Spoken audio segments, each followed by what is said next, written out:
सासंगत में भी परमपिता जी ने बोले और मीटिंग में भी बेपरवाह जी ने ये वचन बोले, सतब्रह्मचारियों में भी बोले। तो फिर बात आई कि जैसे हम मलोट गए, वहां कुछ सेवादार आदर सत्कार सा करते रहे बुद्रवाड़ी में बेपरवाह जी ने। और उससे पहले जो हमें गुरुगद्दी के लिए कहने गए, मोहनलाल था, एक दो साथी और थे, इनके साथ वो बताने गए कि भी हाँ यहाँ से हम लोग गए, हमारे साथ ही होली है ये।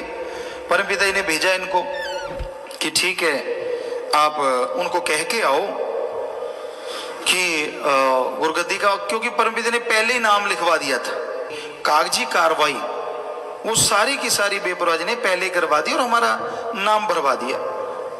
अब हजारालाल जी भी थे, तो ये लोग हमारे साथ हो लिए। हम यहाँ से गए संगरिया बुद्रवाड़े, हम ऐसे होते इन सबको छोड़ के हम फिर चले जाते थे, इन सबको लेते आते थे और यहाँ पहुँच जाते थे। तो ये बीच में बात करने लगे कि भाई वैसे परमपिता जी हर बार कह देते हैं यार, तो कोई ना कोई हमें ढूंढना चाहिए। हम चुपचाप बैठे, अपना गाड़ी चलाते, ठीक है पीछे बैठे थे हम गाड़ी से, मिठू सिंह चला रहा था, हम चुपचाप बैठे रहे। तो ये बातें करते करते करते करते, क्योंकि इनको तो परमपिता ने कहा था कि इनको कहना है जाके, अब उनकी हिम्मत ना पड़े कि हमें कह सकें, ऐसी बातें सी गोड़ मोड़ सी करते, यार कहना चाहिए जरूरी है। जब गुरुजी वचन फरमाते हैं, एक सिख का धर्म होता है अपने सदगुरु के वचन मानना, आगे से जवाब दे देते हैं कि नहीं जी नहीं जी। हमने कहा वो बात सही नहीं मिट्टू खेड़े वाले की, अंधा किसी को क्या दिखा देगा, सदगुरु जाने उसका काम जाने। चुप हो गए, बोलने क्या। फिर कहने लगे बात करते करते चलती चलती यार हमें नंबरदार भी कह देते कि ये नंबरदार के बारे में कैसे ख्याल। हमने कहा गाड़ी रोको, अभी उतरो नीचे, आपने ये कैसे सोच लिया कि हमें सदगुरु के बराबर, अभी उतरो यहाँ से और भाग जाओ अपना। तो ये डर गए, कहते नहीं नहीं नहीं नहीं हम तो गलती हो गई, हम तो वैसे ही कर बैठे। और इस तरह कह के हम गुरुसर चले गए और ये वापिस आ गए। और आके उन्होंने परमपिता जी को कहा जी हमने तो जोर लगाया, सब कुछ करके देख लिया, 2 बार ऐसी बात हुई, पहले भी ये गए और दूसरी बार फिर गए तो एक जगह कहते जी बाथरूम जाना, बहाने से चले गए और हमें कहने लगे जी आपको डेरे का प्रबंधक बना दें। हमने कहा तौबा, हम तो राम नाम जपते हैं, सदगुरु का दर्शन करते हैं, सेवा जितनी होती कर लेते हैं, बने रहो आप प्रबंधक, हमें जरूरत नहीं है। कहते नहीं जरूरत है, बेपरवाह जी बीमार हैं ऐसे। हमने कहा आपने बीमार कहा तो कहा क्यों, सदगुरु जाने, उसका काम जाने, वो दोनों जहां का मालिक है। आपके लिए बीमार होगा, हमारे लिए तो कोई बीमार नहीं है। तो चुप हो गए। तो आके बेपरवाह जी को कहने लगे जी आप कहते हो कि उनको गुरुगद्दी का कहो, पर वो तो पैरों पे पानी नहीं गिरने देते, पैरों से पानी नहीं डोलने देते जितना पंजाबी च किया जाता है, वो तो नाम नहीं लेने देते। परमपिता कहते फिर आपने कैसे कहा। इन्होंने बताया कि ऐसे ऐसे हमने बात छेड़ी। कहते आपके आगे कौन आता, आपके आगे तो एक आदमी ना आए, गधा ना आए। अरे आप उनको जाके कहो कि परमपिता ने कहा। कहते जी वो तो ठीक है, आपने तो नाम ही लिखवा दिया, सारा कुछ चढ़ गया, अब वो मानते नहीं। कहते आप जाके एक बार ये कहो कि परमपिता जी ने कहा है कि आपको ना प्रबंधक ना कुछ और गुरुगद्दी में बिठाना है, जाके सीधी सीधी स्पष्ट बात कहो जो आपको हुक्म करा है। तो बुद्रवाड़ी की ये बात है, गुफा की साइड में पीछे जिधर अब पंडाल है, तो वहां पे पीछे की साइड में हमें बुलाया। कहने लगे भाई, हमने कहा तो आप फिर वही बात करोगे देख लेना। तो ये डर से गए, कहने लगे भाई परमपिता जी का हुक्म सुनाने आए हैं, हम कोई बात सुनाने नहीं आए। हमने कहा फिर सुनाओ। कहने लगे परमपिता जी ने कहा है कि जो गुरुगद्दी की रस्म करनी है, इस गुरुगद्दी पे आपको बिठाना है, परमपिता जी ने कहा है। हमने कहा ठीक है आप हमें मिलाएं। सतगुरु ने कहा है, उनके लिए तो रोम रोम काट लो तो भी कोई परवाह नहीं, रग रग में उनका नाम बसा है, उनके लिए जीवन है। तो उनकी भी आंखों में आंसू आए और जाके परमपिता जी को बताया। अभी ये बात कुछ खास सेवादारों को भी पता चल गई कि ऐसा होने जा रहा है। उन्होंने हमें घेर लिया, पाँव पे पड़े, पाँव को हाथ लगाएं, जी आप गुरुगद्दी से इनकार करो, आप ना बैठो, आप बैठोगे परमपिता चले जाएंगे। हमने कहा सतगुरु अगर आपको हुक्म दे तो क्या आप इनकार करोगे, अगर सतगुरु सिर मांगे तो। कहते कोई इनकार तो नहीं कर सकते। तो हमने कहा हमने तो कुछ नहीं कहा उनको, अब बड़ा घर है तो सतगुरु का बनाया है, सतगुरु की रहमत है, सब कुछ उसने दे रखा है, सारी जमीन जायदाद, तो हमने तो कुछ कहा नहीं सतगुरु को, बेपरवाह जी को। कहते ना जी कोई आंसू गिराए, कोई कुछ करे, पाँव पकड़े हमारे। हमने पाँव पकड़ने सतगुरु के पकड़ो। हमने कहा हम सतगुरु से मिलते हैं। हम बेपरवाह जी के पास के, बेपरवाह जी लेटे हुए थे, तो ऊपर गुफा में गए बुद्रवाड़ी में, और ये हमने कहा सतगुरु जी आपने ये बहुत बड़ा आदेश दिया है, हम तो खाकसार हैं, कुछ भी नहीं है, और यहाँ कुछ लोग भी हैं जो चाहते नहीं कि ऐसा हो, और आप रहमत करो कि ऐसा कैसे संभव होगा ये सब। तो बेपरवाह जी एकदम से, कहाँ जो निजी सेवादार, पास वाले सेवादार वो जानते हैं, थोड़ा सा सहारा बेपरवाह जी को ऐसे देते थे फिर उठते थे, कहाँ बेपरवाह जी एकदम से झट से खड़े हो गए और यूं हाथ, हमें याद है ऐसे हाथ करके बेपरवाह जी ने फरमाया कि हम कोई ऐरा गहरा नहीं, बब्बर शेर बिठाएंगे, बब्बर शेर बिठाएंगे। हर बात का मुंह तोड़ जवाब देगा, और आप बेफिक्र हो जाओ। खेतों में कराव वगैरह लगता था, समतल कर रहे थे खेतों को, कहने लगे आप जाके खेत समतल करवाओ, 2-3 ट्रैक्टर लगे हुए थे, और आपको जब बुलाना होगा हम बुला लेंगे, किसी चीज की परवाह नहीं। पास ही शायद मोहन लाल था या ख्याल में नहीं, तो उसने कहा पिताजी बस संधि को कोई कुछ कहे ना, कोई कुछ करना दे, थोड़ा इसने डरपोक साहब स्वभाव से। तो फिर परमपिता ने फिर ऐसे किया, किसी की क्या मजाल, कोई उंगली भी कर दे, कोई बाल भी बांका कर सके। तो ये वचन बेपरवाह जी ने फरमाए, हम चले गए। और फिर बाकी की बातें तो आप सबके सामने हैं ही। 22 तारीख को ये सम्मति वाले ये लोग वहाँ पहुँचे, और फिर हमें बताया, हम हनुमानगढ़ आए, गाड़ी थी, बाद कोई शायद ख्याल में नहीं क्या था, कोई काम था, वहाँ से वापस आए। फिर हम अगले दिन यहाँ पे आए 22 तारीख को, यहाँ पे पहुँचे, बेपरवाह जी से मिले शाम को। तो पूजने हमारे माता जी, बापू जी सब लोग थे। परमपिता ने पूछा, भाई आप खुश तो हो ना, सारा परिवार? बच्चे थे, ये तो छोटे छोटे थे। चरणप्रीत उस समय शायद जो हमारी बड़ी बेटी है, तो उस समय बहुत छोटी थी, 4-1 साल की रही होगी, 4-4.5। जिसमें शायद 5-5.5 साल का, 1 साल का इनका फर्क आपस में, 5.5 साल का होगा वो 4.5, तो या 5-4 साल के ऐसे थे। तो बेपरवाह जी ने पूछा, भी सारे खुश हो? सभी ने कहा जी बिल्कुल खुश हैं। तो कहने लगे और कुछ आप चाहते हो? तो माता जी ने या बापू जी ने में से कोई बोला कि पिताजी ऐसा है, आप इनको तो बुला ही लोगे, हमारे लिए यही सहारा है, पहले 18 साल बाद हुए हैं, इतना बड़ा घर है, इतना कारोबार है, हमें तो पता ही नहीं था। बाबूजी कहने लगे, मैं तो ये जब ये 7 साल के थे तब से मुझे यही नहीं पता कि कौन सा खेत क्या करना है, क्या बीजना है, क्या करना नहीं, जबकि लगभग 100-125 एकड़ इधर का माने तो जमीन थी, तो मुझे तो कुछ पता ही नहीं है। ये जानते हैं सब कुछ। ऐसा करो, आप सारी जमीन भी ले लो, घर बार भी ले लो, हमें यहाँ एक कमरा दे दो, हम कमरे में रह लिया करेंगे, आपके दर्शन, इनके दर्शन कर लिया करेंगे, बस हमें और कुछ नहीं चाहिए, बस ये हमारी अर्ज मंजूर कर लो। तो बेपरवाह जी बैराग में आ गए, और बैराग में आके कहने लगे, नहीं भाई बात तो सही है, पर नहीं। तो फिर बाबूजी कहने लगे, इनको भेज दिया करो, अगर आप नहीं मानते तो। परमपिता ने कहा ठीक है, ऐसा भी देख लेंगे, जरूर जब आप याद करेंगे बुलाएंगे, क्यों नहीं ऐसा हो जाया करेगा, चले जाया करेंगे। तो इतनी बातें हुई। शाम को सब लोग आके, बाबा वीर सिंह जी पूजनीय परमपिता जी के मामा जी शरीर से लगते थे, वो रहते थे, उनके ऊपर कमरा था वहाँ चुबारा, वहाँ पे हम लोग रुके, रात को लेट गए। कोई कुछ करे, हमारे लिए पानी लेके आई। हमने कहा क्या हो गया? वही हैं जो सब धरती के नीचे हम लेटा करते थे, अब क्या हो गया, आप ऐसे क्यों कर रहे हो? क्योंकि पर्दा सतगुरु का मंजूर होता है ना जी, ये ला वो ला फला पानी। हमने कहा इसकी जरूरत नहीं है। तो फिर परमपिता ने अगले दिन सुबह, वो तो सारी बात तो क्लियर हो ही चुकी थी, कपड़े दिए, पगड़ी दी, क्या बांध लोगे? हमने कहा हाँ जी बांध लेते हैं। वैसे हम कटिंग थी, और दाढ़ी भी जो कटिंग रखते थे मेनली, तो बेपरवाह जी कहने के नहीं आप बांध लो। तो वो पगड़ी हमने बांधी, सफेद कलर की वो पगड़ी थी, सतगुरु ने बंधवाई। बांधने के बाद कपड़े तैयार थे, आगे इन्होंने जैसे बताया, हम गए, हाथ डाला, हम नीचे, हमने ये अर्ज करी कि बेपरवाह जी हम आपके बराबर ना बैठें तो बेहतर है, आपके बराबर बैठेंगे, हमारा जमीर नहीं मानता, आप हमारे मालिक, हम नौकर हैं, हम तो गुलाम हैं। बेपरवाह जी कहने लगे, नहीं ये तो गुरगद्दी की रस्म है, हम हैं ना, आप फिक्र क्यों करते हो, आप थोड़ी ना हो, अब हम बन जाएंगे बस। तो ये कह के वहाँ गुरगद्दी की रस्म हुई, वो फोटोएं हैं, सारा कुछ है। तो बेपरवाह जी ने वो हार डाला, प्रसाद दिया हमें, प्रसाद खाया, कहते थोड़ा सा आप ले लो प्रसाद, हमने वो प्रसाद ले लिया। तो बेपरवाह से अंदर मिले, सारा परिवार मिला, 1 दिन रुका या 2 दिन, फिर सारा परिवार गया। ये आने लगे बेपरवाह, हमें तो हुक्म नहीं था कि मिले, हम मिलते नहीं थे, तो परमपिता जी के साथ रहते, बातें होती, सारा परिवार आता। जैसे परमपिता जी को हमें मिला, चला गया, बापूजी रोने लगे एक बार बहुत ज्यादा कि भाई तब तो ये हुआ था कि बातें किया करेंगे, अब तो बात भी नहीं करते। फिर लक्ष्मण उस समय परमपिता जी के पास गए और कहने लगे भाई ऐसे ऐसे संत जी तो मिलते नहीं। परमपिता कहते हमने तो रोका ही नहीं।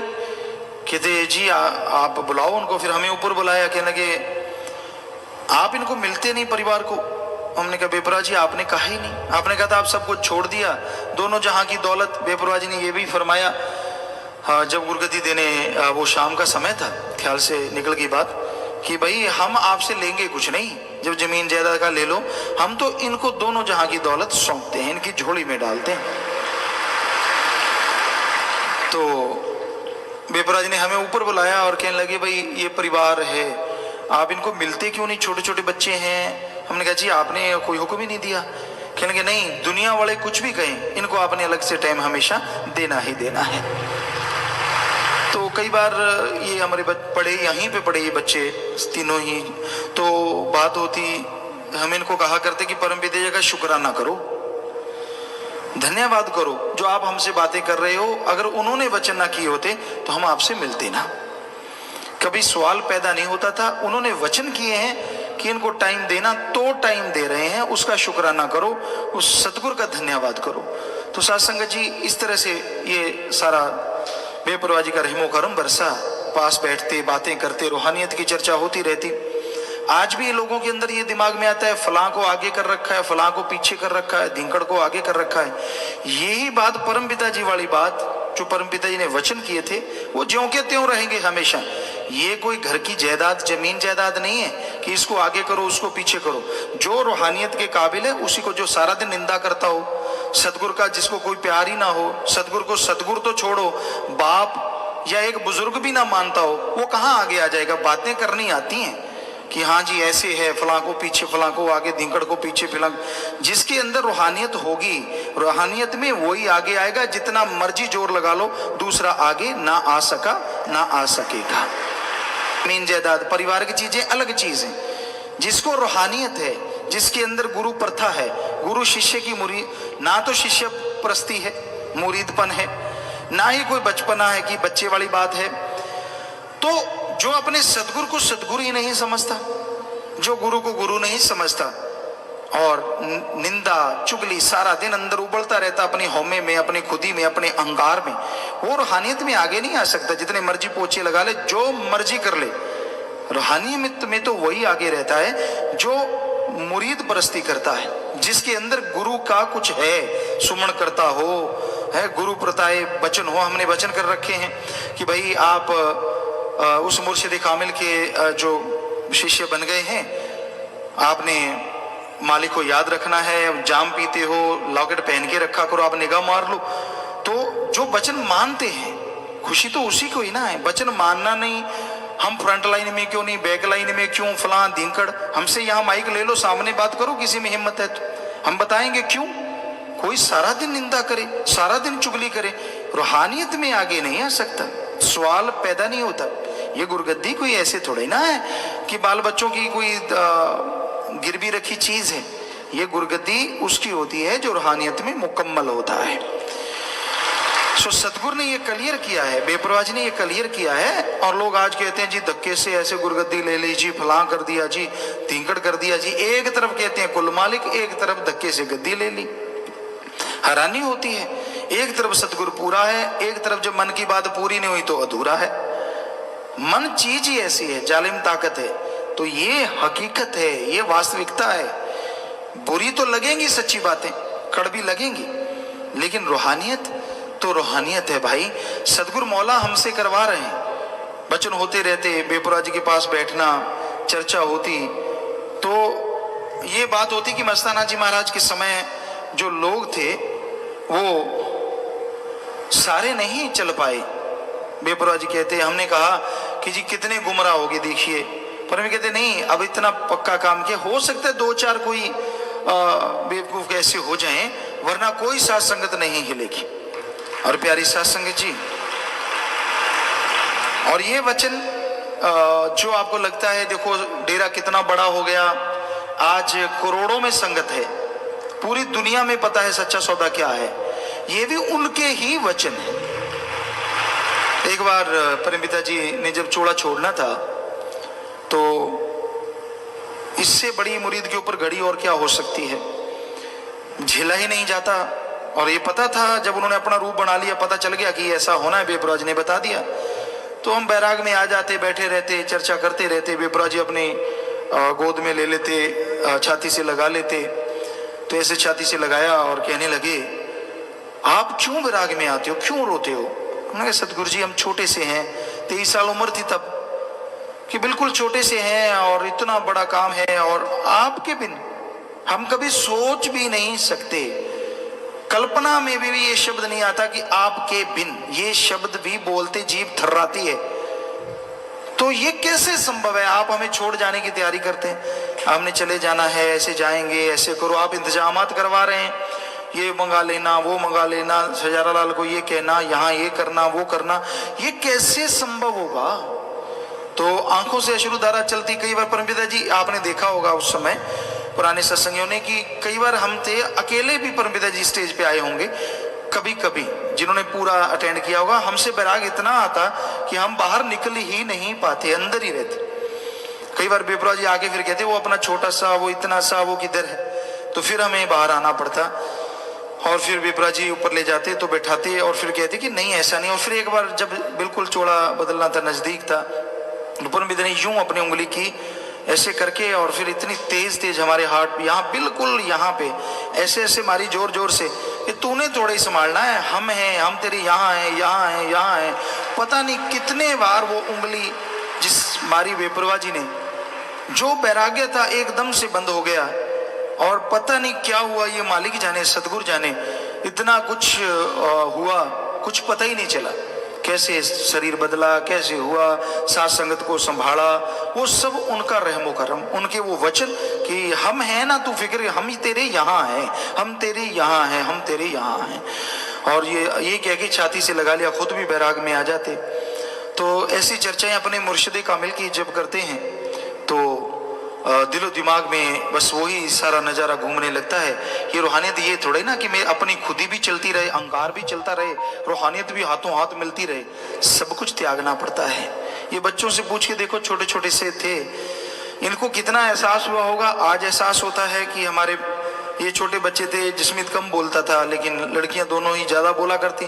कई बार सतब्रह्मचारी उस समय अब भी बैठे होंगे कोई ना कोई, ये कह देते कि ये अब हमारे पापा बन गए, तो ये उनसे लड़ पड़ती, मारने को आती कि आपने ये कैसे कह दिया कि हमारे पापा बन गए, आपके तो पिताजी हैं, पापा तो हमारे हैं, आप पापा, ये बच्चियां पापा ना कहने देती। ये भी बोलता कि हाँ भाई, जिस्मित भी इनके साथ होता कि ऐसे क्यों बोलते हो, लेकिन ये बोलती ज़्यादा। तो ये तो इनका दिल जानता है कि इनके साथ कैसा हुआ। ये रूहानियत ऐसे थोड़ी है कि सारा कुछ होते होते मिनट में मिल गया जी, अपनी खुदी भी अड़ी रही जी, अहंकार भी और आगे भी, ऐसे थोड़ी ना होता है। सब कुछ त्यागना पड़ता है अगर रूहानियत में आगे बढ़ना है। रूहानियत में अहंकार का तो कोई लेना देना ही नहीं। हाँ, अपने माँ बाप की तरह जैसे मर्जी करो, लेकिन अहंकार रूहानियत में अगर दखल देता है, सवाल पैदा नहीं होता। जितना मर्जी करते रहो, चाहे आप नहीं झुको, कोई मतलब नहीं। संत किसी को झुकाना थोड़ा ही चाहते हैं, ये नहीं कहते कि आप झुको, मत झुको, लेकिन ये सच है, अगर सच्चे सौदे में तन गया सो गवा गया, झुक गया सो पा गया। दीनता नम्रता से यहाँ तो सब कुछ मिलता है, अहंकार से नहीं मिलता। फकीर किसी के नारे का भूखा नहीं होता कि आपने नारा नहीं लगाया, ना लगाओ, कोई फर्क नहीं पड़ने वाला, लेकिन आपके जीवन में उसका बहुत बड़ा फर्क पड़ेगा। क्योंकि अगर आप ना इधर ना उधर, यानी अगर सतगुरु धारण किया हो, किसी ने भी गुरु मुर्शिद कामिल धारण किया हो, आप जिस मर्जी पवित्र वाणी को उठा के पढ़ लो, सिख धर्म की पवित्र गुरबाणी है, पवित्र रामायण है, गीता है, वेद हैं, शास्त्र हैं, पढ़ के देख लो, उसमें लिखा हुआ है कि किसी आदमी को आदमी की भी निंदा नहीं करनी चाहिए। और संत का निंदक तो महापापी कहलाता है, फकीर का, चाहे सतगुरु ने उसे बनाया हो। तो फिर कहां से खुशियां? एक चीज ठीक हुई दूसरी खराब होगी, वो ठीक हो जाएगी तीसरी खराब हो जाएगी। लगे रहो, देखते हैं कब तक जिंदगी में सुधार कर पाओगे। तो हम ये नहीं कहते हमारी निंदा करते हम चिढ़ते हैं, हम कहते चाहे खड़े होके गाली दो, यहाँ दी, लोग चाहे कुछ भी कहते रहें, क्या क्या नहीं किया आप संगत जानती है। लेकिन हमें कोई उस चीज की मलाल नहीं, कोई परवाह नहीं किसी चीज की, क्योंकि सतगुरु ने नवाजा है। अरे उस मौज ने, सतगुरु ने ही हमें बनाया है। एक दिए को रोशन कर देना मोर खुदा, तो किसी तूफान में ताकत नहीं उस दिए को बुझा सके। सतगुरु मुर्शिद ने नवाजा है, उनका रहमो करम हुआ है, तो ये किसी में, ये तूफान में ताकत नहीं होती कि वो ये कहे कि नहीं मैं आऊं, मैं नहीं मैं आऊं। जो वचन है वो वचन है, ज्यों के त्यों थे और रहेंगे। किसी के दिल में कोई मलाल हो, जब मर्जी सवाल पूछ ले, जब मर्जी लिख के दे दे। सतगुरु ने ये वचन किए कि हर सवाल का जवाब देंगे, हम बिल्कुल देंगे, जरूर देंगे। लेकिन दीनता, नम्रता तो धारण करनी ही पड़ेगी। खुद ही से आप दुनिया में कुछ भी हासिल कर सकते हो, रूहानियत नहीं। खुदा को नहीं पा सकते, अल्लाह वाहिगुरु राम को नहीं पा सकते, तो उस पीर और मुर्शिद कामिल ने ही खुद ही खत्म करवाई। वरना जड़ जिम्मेदार का जामा हो, उसमें वैसे ही थोड़ा सा रहता है जोश। तो ये तो बेपरवाह जी की रहमत, उन्होंने ये जोश किस काम में लगवा रहे हैं। और बात वहां पे फिर ख्याल में आई हमें, बेपरवाही ने कहा दिन दुगनी रात चौगनी, नाम वाले बढ़ेंगे डेरा तरक्की करेगा। हम आपको बताना चाहते हैं कि मस्ताना जी के समय जो नाम लेवा जीव थे वो हजारों में थे, परम पिता जी के समय लाखों में पहुंचे। उस शरीर में बेपरवाह जी ने जो फरमाया, हमें लिख के दिया 10 लाख या 11 लाख साध संगत को उसका पता है, वो जीव थे। और परम पिता ने वचन ये किए कि हम थे, हम रहेंगे, और कि कई गुना संगत बढ़ेगी, दिन दुगनी रात चौगनी बढ़ती चली जाएगी। तो आज वो 1000 नहीं, 100 नहीं, लाख नहीं, आज 1 करोड़ नहीं, करोड़ों में साध संगत पहुंच चुकी है। तो कहने का मतलब ये नहीं है कि हमने कुछ किया, यहां हमारी बढ़ाई नहीं हुई, हम तो चौकीदार हैं, खाक सर आपके जूतों में भी बैठने को तैयार हैं। यहां जो हम बढ़ाई कर रहे हैं अपने सतगुरु मुर्शिद के वचनों की, कि दिन दुगनी रात चौगनी बढ़ेंगे। और आप देखो पंडाल में किस तरह से वो बड़े हुए हैं, आए हुए हैं। तो ये तो उनका रहमो करम है, उनकी दया में रहमत है। क्योंकि आज भी कईयों का मन जालिम है, शैतान है। कहते थे जी, अब समय की बात आपको सुनाते हैं। मस्ताना जी महाराज के समय जो सेवादार यहाँ बैठे हैं वो जानते हैं, मस्ताना जी महाराज सारा दिन बैठे रहते थे। जब बैठने में आते, कभी घूमते रहते थे, बाहर ही खाना खा लेते थे, बाहर ही सारा कुछ ले लेते थे, सारा दिन लग जाता। इस समय बहुत समय बेपरवाह जी दिया करते और समय लगाते, साथ संगत बैठती आती, लेकिन खाना इस तरह से शरेआम ने, ठीक है चाय वगैरह कभी ले लेते बेपरवाह जी, ये सारी संगत जानती है, ये सच है ना जी। तो फिर समय आते ये समय आया कि बेपरवाह जी बाहर लेना बंद किया, बेपरवाह जी की बाड़ी में। तो गुफा में वो लेने लगे, गुफा में संगत को मिलने लगे। और एक बार परम पिता ने वचन किया, ऊपर से सतब्रह्मचारी को आवाज दी कि भाई कोई काम करवाना था। आवाज दी, आओ भाई, कोई बात सुनी नहीं आवाज किसी ने। और हकीकत ये है कि तब नहीं सुना करती थी संगत उतना। यहाँ की संगत बैठी है, मुख्य सेवादार जानते हैं, जो मानते थे वो, हम उनको नहीं कह रहे, पर बहुत सारी ऐसे होता था, एक ने मान लिया दूसरा तकरार करता था, वो कहता ये नहीं करना वो नहीं करना, तकरार ही चलती रहती थी। तो बेपरवाह ने बुलाया, कोई आया नहीं। तो जब कोई आए दौड़ के, कहते आप पछताया करोगे, आप खुला टाइम मिलता ना, इतनी संगत हो जाया करेगी कि आपको टाइम मिलना मुश्किल हो जाया करेगा।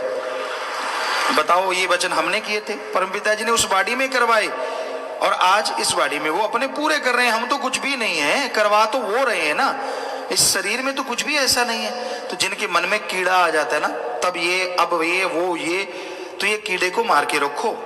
ये उसी सतगुरु के वचन है, उस मौला के वचन है।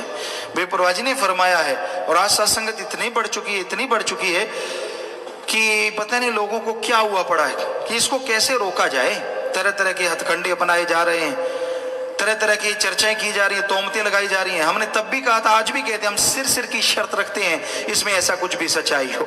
सब कुछ कहा जा रहा है, हम इससे बड़ी चीज ही नहीं रखते, मतलब ही नहीं है। और सारी संगत जानती है इन चीजों को।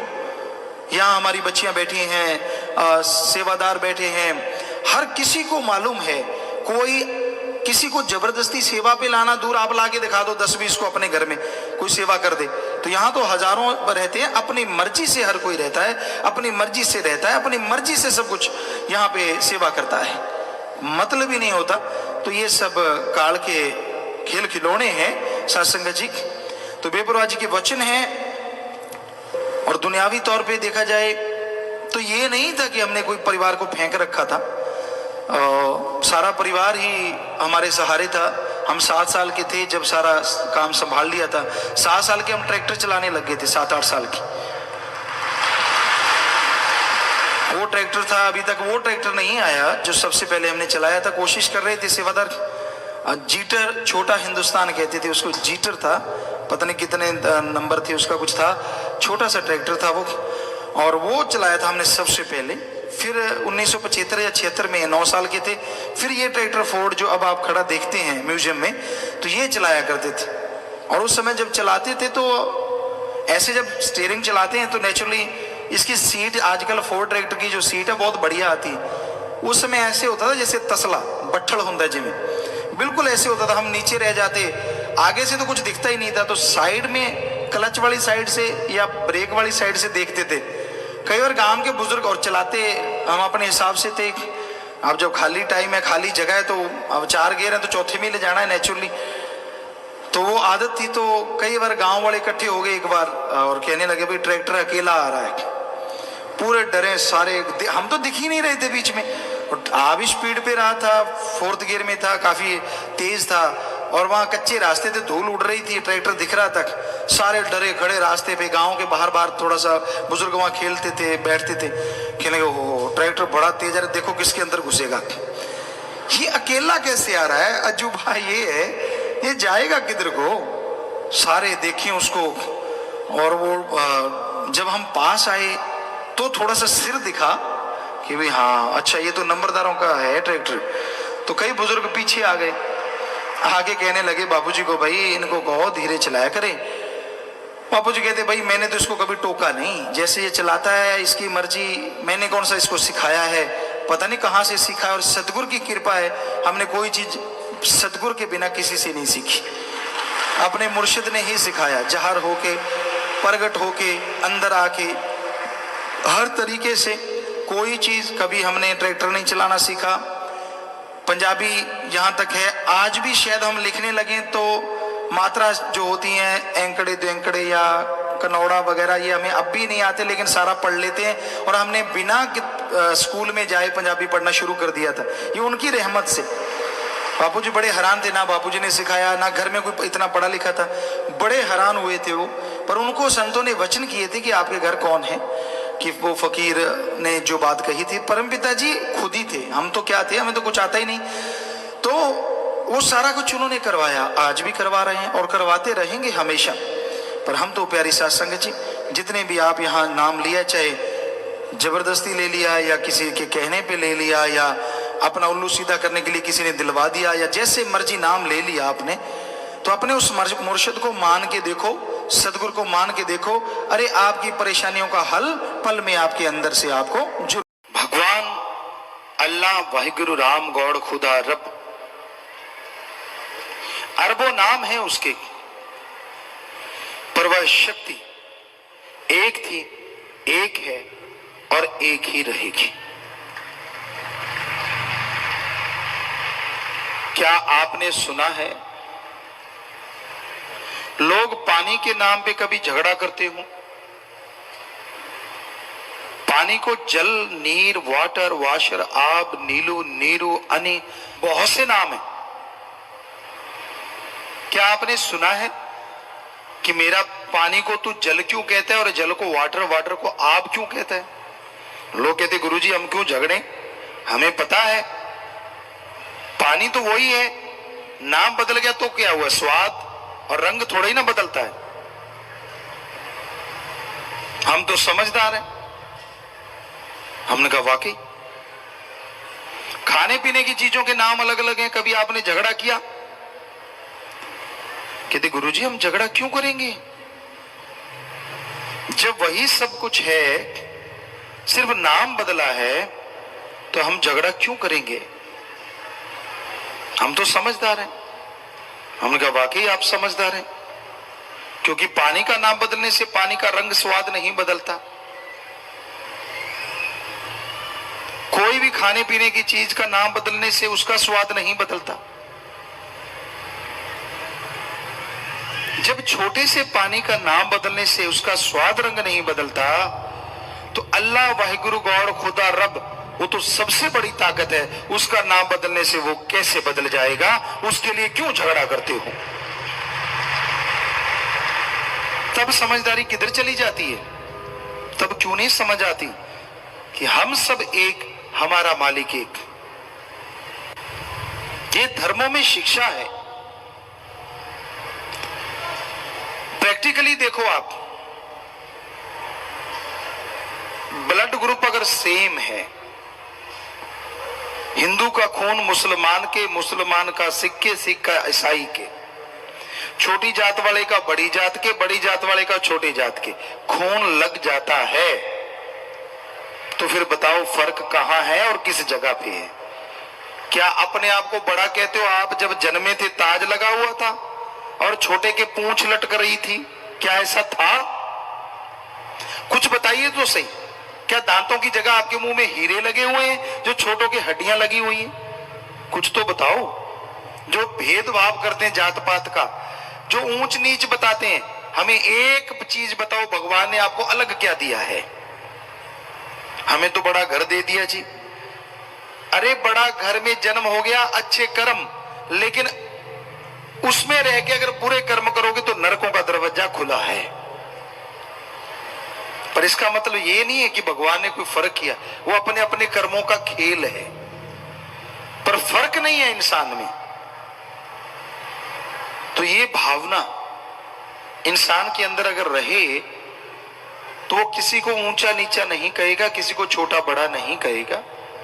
हम सब एक हैं, हमारा मालिक एक है। यही सच है, यही वास्तविकता है जिसे बदला नहीं जा सकता।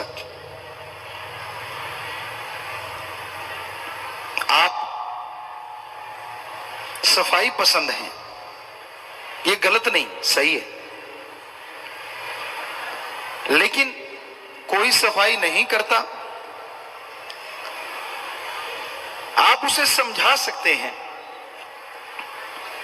उसे किनारा थोड़ा सा कर सकते हैं, थोड़ा दूरी पे बैठ जाएंगे या थोड़ा दूर रहेंगे, लेकिन आप उसे बुरा भला नहीं कह सकते।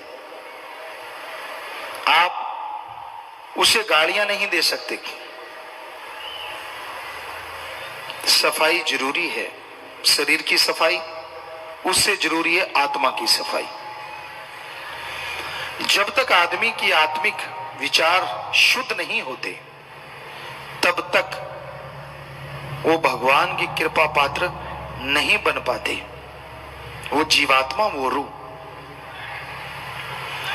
और अपने विचारों का शुद्धिकरण आप अपनी शक्ति से, माता पिता के जोर से या किसी और प्रयास से कभी भी नहीं कर सकते। आपका शुद्धिकरण होगा तो खुद आपके द्वारा। सच्चा संत मिले, गुरु पीर फकीर मिले, वो गुरुमंत्र नाम शब्द दे, आप उसका अभ्यास करें तो यकीनन आपके विचार बदल जाएंगे, आपका माइंड वॉश होगा, शुद्धिकरण होगा, और घर में खुशियां, बरकतें आएंगी, और ये शरीर रूपी घर भी मालिक के इंतजार में पलकें बिछा देगा।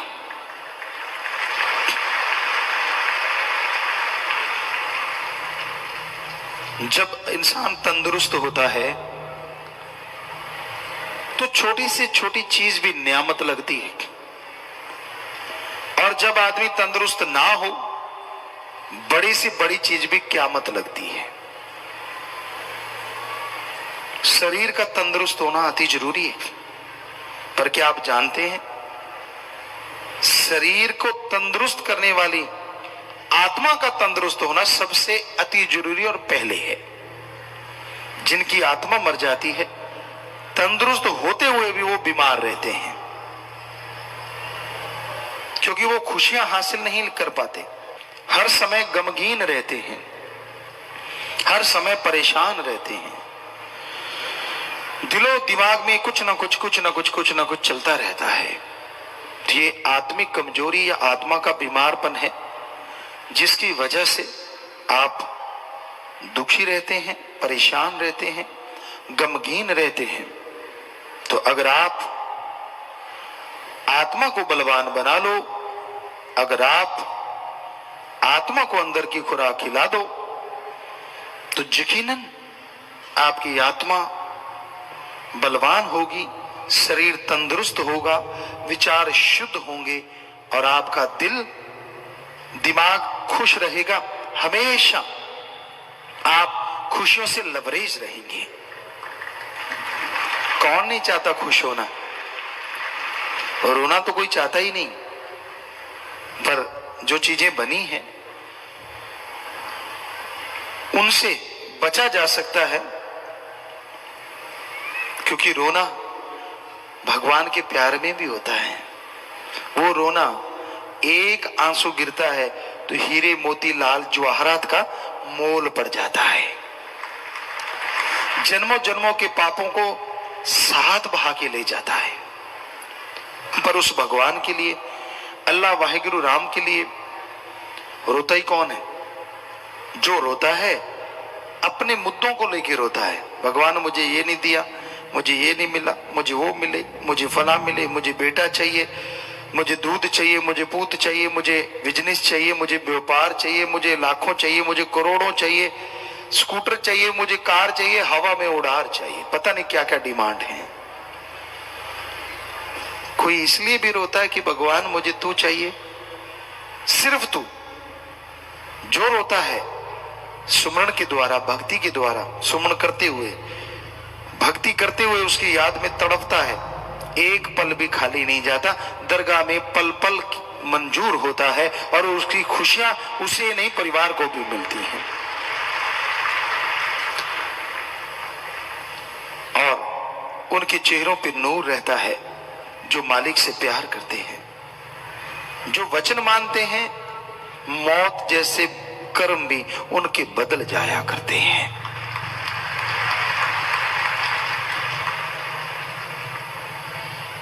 इसलिए पीर फकीर जो बात कहते हैं वो भगवान के वचन होते हैं, उनको माना करो, मजाक नहीं होता वो। और जो उसे मजाक समझ लेते हैं, समझ लीजिए उनकी अनहोनी कोई होने वाली है। जो पीर फकीर के वचनों की धज्जियां उड़ाते हैं, समझ लीजिए कुछ होने वाला है उनके साथ। क्योंकि विनाश काले विपरीत बुद्धि, जब आदमी अपने पाप कर्मों का बोझ उठाता है तभी संतों के वचन नहीं मानता, अपने आप को कुछ और समझता है, अपनी हस्ती कुछ और बना लेता है। ये भूल जाता है कि वो यूं देता है तो यूं ले भी लेता है। वो दया का सागर है। आप सोचते होंगे जब वो देता है तो ले क्यों लेता है? शब्दों में थोड़ा बोलने में हेरफेर हो जाती है। वो तो देता ही देता है, पर ले लेता जब आप उसके वचनों की धज्जियां उड़ाते हैं, कर्म बुरे करते रहते हैं, निंदा करना, चुगली करना, सिर जोड़ जोड़ के, तो आप अपने पैरों पे कुल्हाड़ी मारते हैं और आप मालिक की सारी रहमत को खत्म कर देते हैं पाप कर्मों से, तो सारी चली गई। इसलिए यह जरूर समझा करो, संत पीर फकीर के वचन मानने में ही फायदा है। कोई राज दे दे, राजा बना। परमपिता शास्त्र नाम जी दाता रहबर शाह मस्ताना जी महाराज फरमाया करते कि मालिक के प्यारे को कोई राजपाट पे बैठा दे और ये कहे कि मालिक के दर्शन नहीं करने, प्यार नहीं करना, तो वो उस राजपाट की तरफ देखता नहीं। सारी त्रिलोकी की दौलत का ढेर लगा दे एक तरफ और कहे कि सतगुरु अल्लाह राम अपने मुर्शिद के दर्शन करने हैं या फिर ये ढेरी लेनी है, तो ढेरी की तरफ वो पींट करके खड़ा हो जाता, निगाह तक नहीं मारता। ये होता है मालिक का प्यारा, जो किसी लोभ लालच में नहीं आता।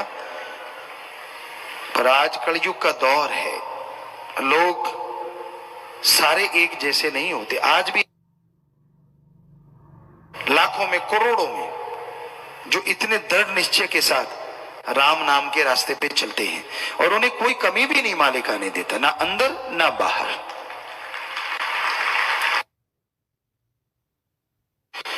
जो अपने मन की हमेशा करते रहते हैं, मनमते चलते रहते हैं, वो सतगुरु की रहमतों को ठोकर मार देते हैं। वो उसकी दया में रहमत को वापस भेज देते हैं अपने पाप कर्मों से, अपने बुरे कर्मों से। क्योंकि आप अपने कर्म नए बना सकते हैं, ये आप पे निर्भर करता है। आप कर्म अच्छे बनाते हैं या बुरे बनाते हैं। अच्छे बनाओगे तो मालिक की दया में रहमत होगी, मालिक के दर्शन कर लोगे, और बुरे बनाओगे, जीते जी मोक्ष और मरणोपरांत मोक्ष, यही सच्चा मोक्ष है, यही सच्ची मुक्ति है। जीते जी प्रसन्न चित्त रहो। कई बार आप बताएंगे उस टेंशन के बाद आपके कितने काम फायदा हुआ है, या टेंशन करने से किसी काम में आपका भला होता है क्या? फिर आप टेंशन करते क्यों हैं? एक अनाथ है, उदाहरण के तौर पे, जिसका मां बाप नहीं, बहन भाई नहीं, बेचारा रोता है, रोते को तड़पते को देख के लोग रोटी दे देते हैं, खा लेता है। और एक के मां बाप हैं, उसे जरा सा भी रोने नहीं देते, झट से खाना खिलाएंगे, मांगने से पहले खिलौने सामान ला के दे देंगे। तो उसी तरह जिनका खसम साइंस सतगुरु मौला है, जिन्होंने अल्लाह वाहिगुरु राम को अपना बना लिया है, उन्हें टेंशन या रोने का क्या मतलब? मेहनत करते जाइए, हिम्मत करते जाइए और मालिक पे छोड़ दीजिए। तू जाने तेरा काम जाने। क्या वो अपने बच्चे के लिए बुरा करेगा? हो ही नहीं सकता। पर क्या आप अपने मां की, बाप की, यानी भगवान सतगुरु की बात मानते हैं? अगर मानते हैं तो हम आपको 100% नहीं 1000% गारंटी देते हैं, वो आपका बाल बांका नहीं होने देगा। 3 वचनों पे पक्के हैं, सेवा करते हैं, थोड़ा थोड़ा सुमरण करते हैं।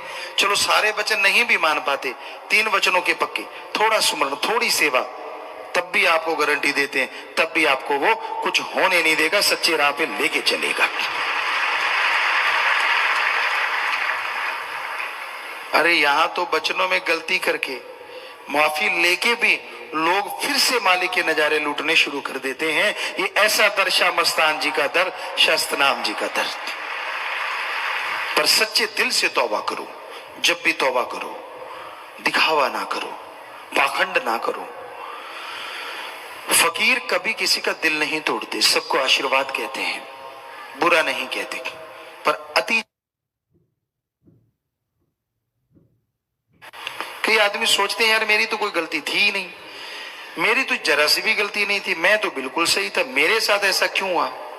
उनके साथ वाले भाई बहन, पति पत्नी, कोई भी, वो भी सोचते हैं ये कोई बात है। पर उनको क्या पता जिसके साथ ऐसा हुआ वो कितनी गलती कर चुका है, कितना गुनाहगार बन चुका है, तब जाके उससे वो खुशियां चली जाती हैं।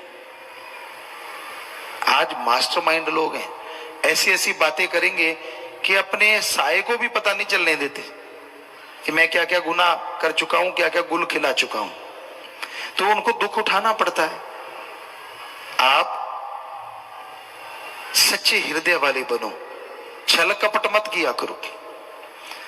हमने देखा है इस दुनिया में जगह जगह जाके बड़ा छल कपट है, लोग ढोंगी हैं, दिखावा कुछ करते हैं, करते कुछ हैं, और उनको लगता है यार गुरु पीर फकीर को कुछ पता ही नहीं चलता।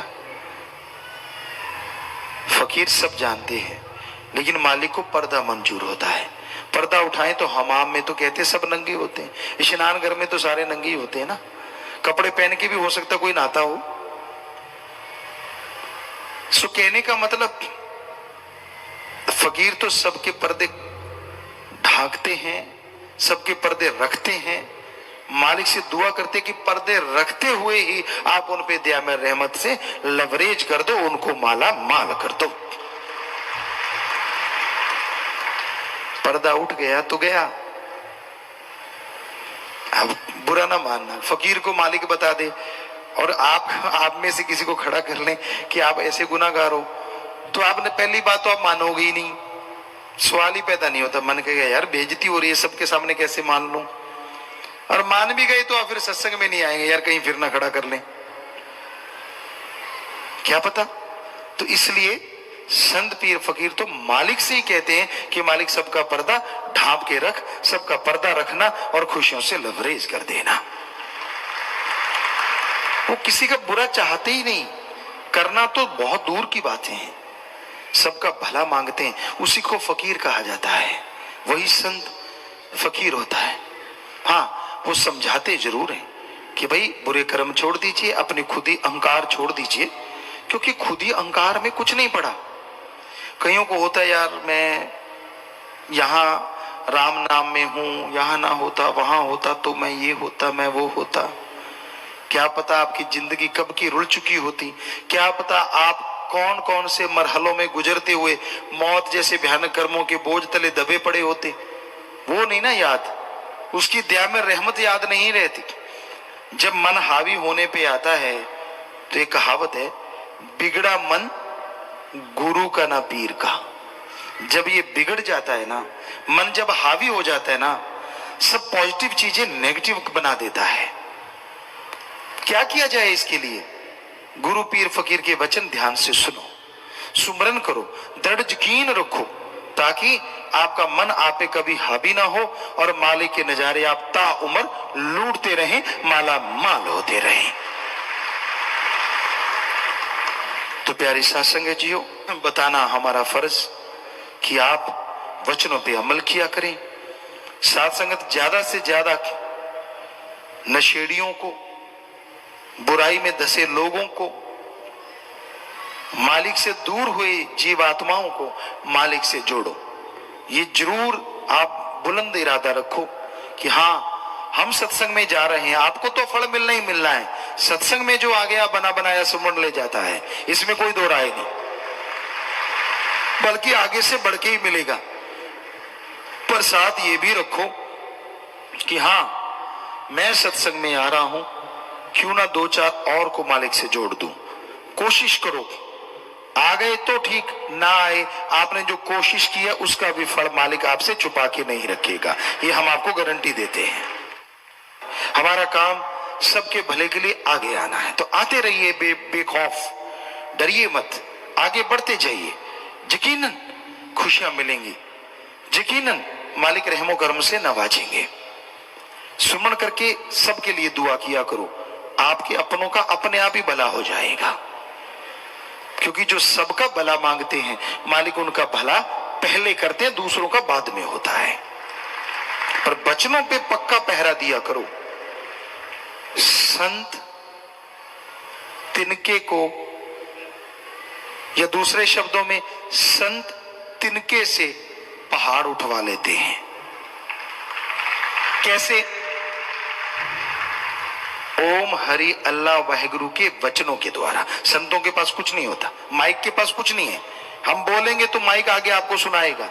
वैसे हमारे पास तो हमारा सतगुरु मौला है, वाहिगुरु अल्लाह सतगुरु, जैसा वो बोलेगा वैसा हमसे बुला लेगा, और जो उससे मान लेगा वो तिनका पहाड़ उठा लेगा। और अगर वचनों की काट कर दी, पहाड़ तो क्या 50 ग्राम की पट्टी नहीं उठाई जाती। फिर बात तो वचनों की है भाई। कहीं आप हम ही पे नाराज होते रहते हो, कहीं आप भगवान पे नाराज होते रहते हो, यार मुझे कुछ वो नहीं मिला, मुझे वो चीज चाहिए थी, मुझे वो वहां पहुंचना था। आप खुद का तो सोचा करें, तिनके से पहाड़ उठवाया उसने, जब तक तिनका वचन माने, और जैसे तिनके ने कहा यूं घूम गया मैं नहीं मानता, तो फिर 50 ग्राम की बट्टी भी नहीं उठाएगी। चाहे आप देख लो, जिसने ऐसा किया होगा वो जानते, जो तन लागी सो तन जाना है, सबको पता है, इसमें कोई दो राय नहीं है। और हम हमेशा गारंटी देते हैं, साईं मस्ताना जी महाराज ने वचन किए थे, आज भी किए, आज भी करवा रहे हैं, करवाते रहेंगे। उन्हीं के वचन वो ही करवाते हैं। शाह मस्तान शाह सतनाम कि भाई सच्चे सौदे का मुरीद वचनों पे पक्का हो, थोड़ा सुमन करता हो, सेवा करता हो, उसे ना अंदर कमी रहे ना बाहर कमी रहे। हम आज भी गारंटी देते हैं, कोई एक हमें बता दे कि मैं गुरुजी ये करता हूं और मेरे अंदर बाहर कमी है, ऐसा आज तक हमें एक भी नहीं मिला 5 करोड़ में से।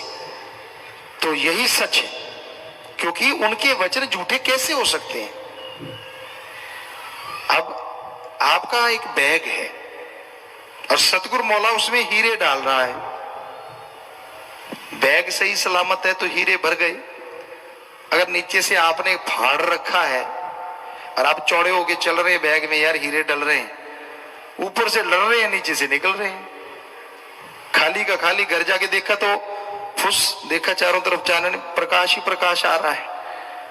समझ गए ना कि आप वचन ही नहीं मानते, वचनों की धज्जियां उड़ा रहे हैं और फिर चाहते हैं कि मेरे हीरे जवाहरात मेरी झोली में आ जाएं।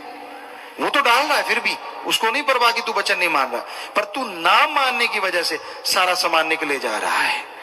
और तो था चना बाजे गना, बाजते रहो, खाली के खाली, कुछ ना मिला।